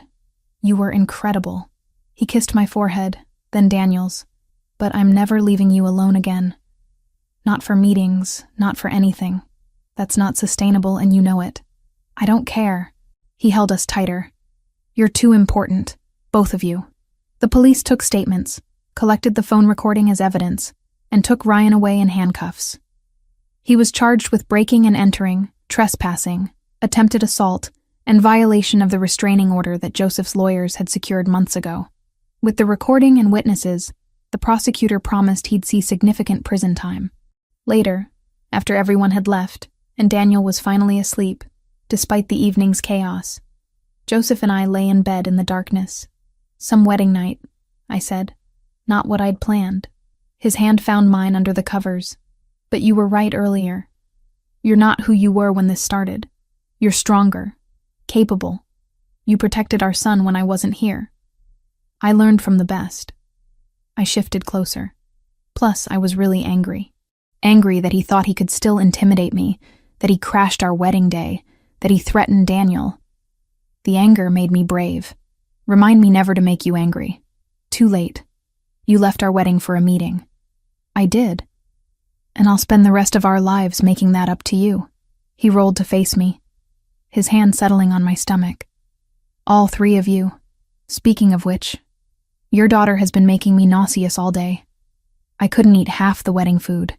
"My daughter?" His voice held amusement. "I'm calling it. This one's a girl, and she's going to be just as stubborn as you. God help us all." But he was smiling. "A daughter. That would be perfect." We fell asleep like that, tangled together. The chaos of the evening fading into just another story we'd tell our children someday about the night everything changed. 9 months later, I woke to gentle sunlight streaming through the windows and the sound of Joseph singing Italian lullabies in the nursery. Our daughter, Lucia, had been born 3 days ago, a week past her due date, and determined to make an entrance on her own schedule. I padded down the hallway, found Joseph holding her against his bare chest while Daniel played with blocks at his feet. Our son was nearly 2 now, talking in broken sentences and completely fascinated by his baby sister. "Baby," Daniel announced, pointing up at Lucia. "My baby. That's right. Your sister." Joseph looked up as I entered, his expression soft. "Did we wake you?" "No. I just wanted to see you all." I settled onto the floor beside Daniel, let him climb into my lap. "How long has she been up?" "Hour, maybe. She's hungry, but I wanted to let you sleep." He transferred Lucia carefully into my arms, helped me position her to feed. "You needed rest. This was our life now. Early mornings and late nights, 2 children under 3, the organized chaos of family." Joseph had transitioned more of his business operations to legitimate ventures, though he still maintained connections to his old world. The security remained, the awareness of danger, but it had become background noise to the daily reality of raising our children. "I'm going to take Daniel to the park this afternoon," Joseph said, settling beside us on the floor. "Give you some quiet time with Lucia." "You don't have meetings?" "I moved them. Family comes first." He said it like it was obvious, like the past 9 months hadn't been him gradually restructuring his entire life around being present for us. A knock on the doorframe revealed Sophia, holding coffee and a bag from our favorite bakery. "I brought breakfast, and Gabriel's downstairs if Daniel wants to play." "Sophia, you didn't have to come over." "Yes, I did. You just had a baby. You need food and help and someone to hold Lucia while you shower." She set everything on the dresser, came to look at her newest niece. "She's beautiful. Looks just like Joseph did as a baby. God help her," I muttered, making both Sophia and Joseph laugh. The morning dissolved into family chaos. Gabriel appeared to collect Daniel, Maria, and Julia arrived with more food despite Sophia already bringing some. And suddenly our quiet morning was full of voices and laughter, and people who loved us. I retreated to the nursery with Lucia after her feeding, needing a moment of quiet. Through the window, I could see the ocean stretching to the horizon, the same view I'd had on our wedding day 9 months ago. My phone buzzed with a news alert. Local headlines, nothing important. But one item caught my attention. Ryan Cooper had been released from prison after serving 8 months. Good behavior, apparently, and overcrowding had led to early release. I should have felt something. Fear, anger, anxiety about him being free. Instead, I felt nothing. He was just a name now, someone from a past life that no longer had power over me. Joseph appeared in the doorway, reading my expression. "What's wrong?" "Ryan got out of prison. I just saw the alert." I showed him the phone. He took it, read the headline, then set it aside. "Do you want additional security? I can have Marco assign someone to watch for him." "No." The answer surprised us both. "No, I don't think that's necessary. He knows what happens if he comes near us again, and I'm not going to live in fear of someone who doesn't matter anymore." Joseph studied me for a long moment, then nodded. Okay, but if that changes, if you feel unsafe at all, tell me. I will. I looked down at Lucia, sleeping peacefully in my arms, but I don't think it will. I have too much to protect now to waste energy being scared of Ryan. Later that afternoon, I was walking with Lucia in the stroller through the park near our house when I saw him. Ryan, standing by a bus stop, looking thinner and older than I remembered. He saw me at the same moment, his eyes widening with recognition. I could have turned around, could have called for Joseph or security. Instead, I kept walking, pushing the stroller past him without breaking stride. He opened his mouth like he was going to say something, but I looked right through him, acknowledging his presence without giving it weight. Behind me, I heard him take a step forward, then stop. Probably saw the security detail that followed me everywhere. Probably remembered what happened the last time he tried to confront me. I didn't look back, just kept walking with my daughter, toward the playground where Joseph was pushing Daniel on the swings, toward the family we'd built from broken pieces and second chances. That night, after both children were asleep and the house was finally quiet, Joseph and I sat on the back patio overlooking the ocean. He had his arm around me, my head resting on his shoulder, both of us exhausted but content. I saw Ryan today, I said into the comfortable silence. At the park. Joseph tensed slightly. Did he approach you? No, I just walked past him. He didn't matter. I lifted my head to look at him. A year ago I would have been terrified. 6 months ago, I would have at least been nervous. Today, I felt nothing except grateful that I'm here with you, instead of still trapped in that life. You were never trapped. You just needed someone to believe you could do better. You did more than believe. You made it possible. I kissed him softly. Thank you. For everything. For saving me in that cafe. For giving me work and safety and love. For being Daniel's father and Lucia's father and my husband. For building this life with me. Thank you for letting me. His hand found mine in the darkness. For trusting me with your heart and your children. For choosing this complicated, sometimes dangerous life because you loved me enough to make it work. Inside, Lucia started crying through the baby monitor. We both sighed, then laughed. Your turn, I said. My turn? I did the last 2 feedings, and I pushed her out of my body 3 days ago. Your turn. Joseph stood, pulled me up with him. How about we both go? Tag team. We went inside together, picked up our crying daughter together, settled into the nursery's rocking chair together with Lucia between us. This was our life now. Imperfect and chaotic, and filled with early mornings and constant vigilance. But it was ours, built from nothing into something that mattered more than anything else in the world. Through the window, Miami glittered in the darkness, full of danger and opportunity, and people living their own complicated lives. But in this house, with my husband beside me and our children sleeping peacefully, I had everything I'd ever wanted, and more than I'd ever dared to dream was possible. Ryan Cooper was free somewhere in that city, but he no longer had power over my story. That belonged to me now, to the family I'd chosen and the life I'd fought to build. And nothing, not my past or present dangers or future uncertainties, could take that away.